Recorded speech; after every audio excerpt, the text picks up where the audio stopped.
So you've decided you want to go for Modern Warfare 2's Orion Mastery Camo, but you're just an average gamer? Glad you stopped by. I'm Sub1KD, just another couch commando here to guide you to Orion without the need for a fancy PC or an expensive gaming chair. Now there are 3 Mastery Camos to unlock: Gold, Platinum, and Polyatomic, each with its own camo challenge. And I've got the secret builds and absolutely best spots to get these camos with. So crack open a beer, boot up, and let's drop in.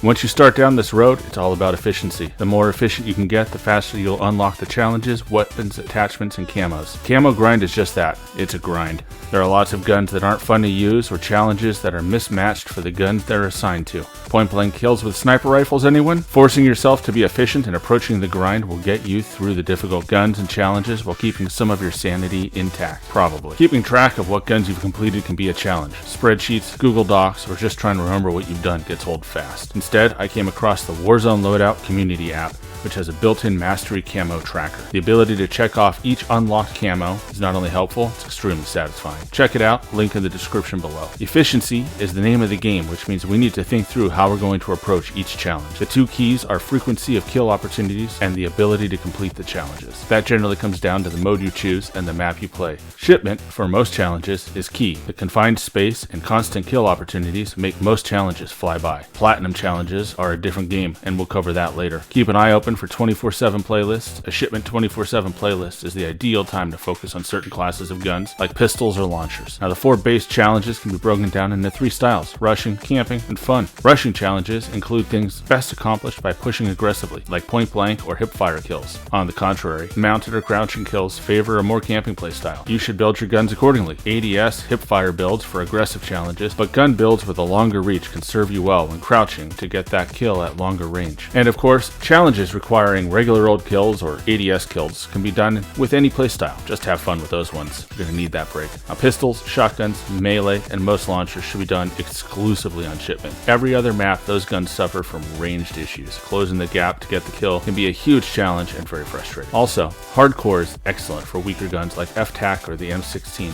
as they become more effective in a one-shot mode. Once you get through the 4 core challenges on a gun, it's time for gold and another beer. Gold is simply a 3-kill streak. If you're a great player, it's a breeze. If you're an average gamer or on your 3rd beer of the night, a little strategy is in order. Shipment was the easiest map for this. My best strategy? Run around and get a kill, 2 if you can, then hide behind a container and wait for someone to pop around the corner. Depending on how bad the gun is, you can camp for all 3 kills, as everyone knows COD timing means that as soon as you get 2 kills, the entire enemy team is going to spawn behind you. Get it done and congratulations, you've earned your first gold. Grab a new beer and do it again for each gun in the class to unlock your platinum challenges. Platinum is long range kills, also known by the nicknames Pain, Boring, F this game, Bro, how is that not a long shot? And my personal favorite, I'm never playing this stupid game again. Let's break this down.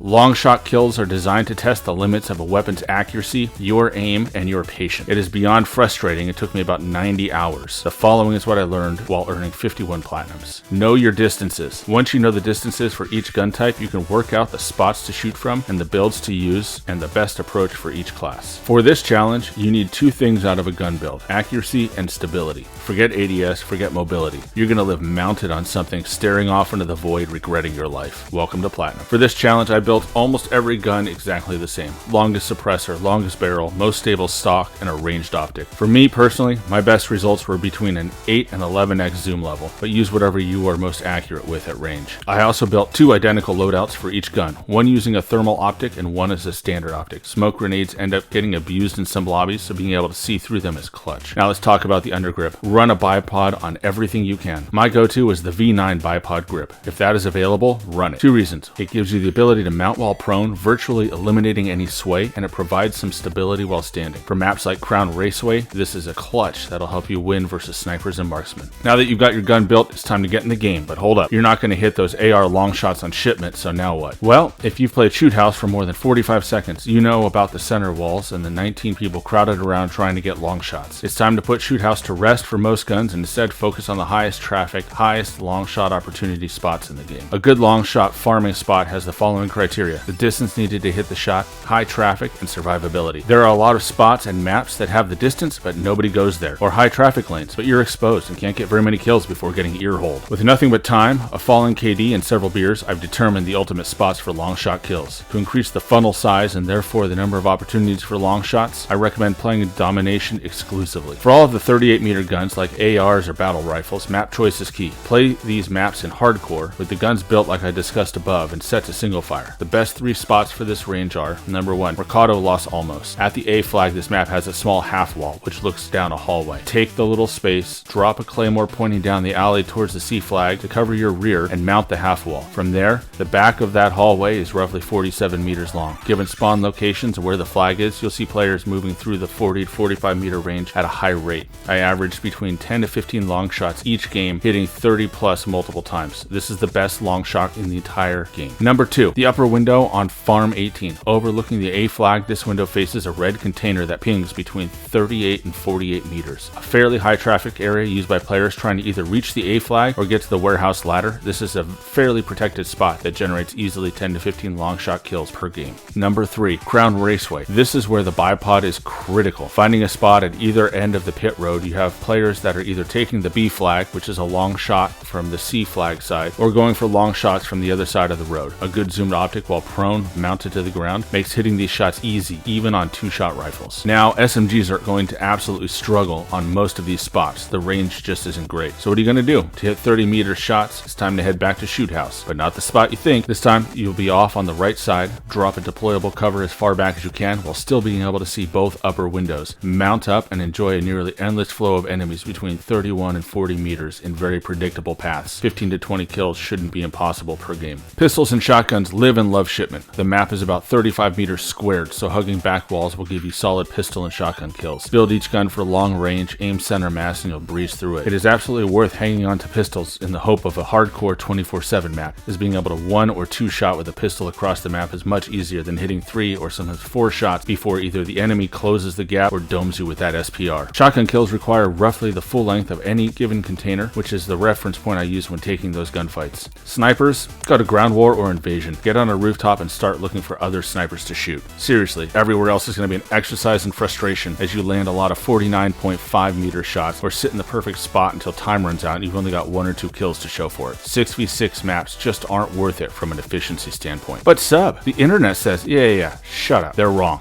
Look, you're going for efficiency here. How fast can you grind through these, not how much fun you can have.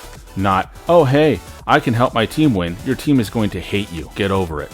Play to achieve your goal. Oh, and if you stream, don't bother. Your viewers will hate you too. Lastly, let's talk game modes. My general strategy is this: if you can one-shot, do it in core. If not, do it in hardcore. Here's why. You'll be facing snipers and marksman rifles that can one-shot you and don't suffer from flinch. If you need to put 3 or 4 rounds on someone and they only need to hit you once, you're gonna have a bad time. Take that advantage away by going into hardcore mode. Also, single fire is your friend. You don't need recoil spoiling your kills. Treat every gun like a sniper and you'll be dropping bodies like John Wick. 51 awful platinums later, and it's time for Polyatomic, and this one is a breeze. While gold took me 2.5 months and platinum took 3 weeks, 51 Polyatomic camos, including melee and launchers, took me 5 days. Polyatomic is just headshots. Play on shipment, build for accuracy and ADS, and blaze away. Just remember to aim high. Shipment is obviously your best option. Every class can be done there. The biggest key is your centering. It must be the #1 thing you think about with each life if you want to land those headies. I had a lot of fun with these and breezed through them. Hopefully this guide points you in the right direction, helps you get through some of these challenging camos. So I'll leave you with the following tips and tricks. This is a grind. It's not going to be fun all the time. Suck it up, Buttercup. If the lobby sucks, drop out. Sometimes you're trying to do sniper headshots and everybody on the other team is throwing smoke and running shields and combat knives. That's not going to be your lobby. Drop out and try again. Also, kiss your KD goodbye. Win percentage, not for you. Just know this. You'll grind through it, take a few days off, then come back with your Orion Camo, run some bot lobbies and feel like it was all worth it. Or you'll quit COD forever. One way or the other, you're done with the grind.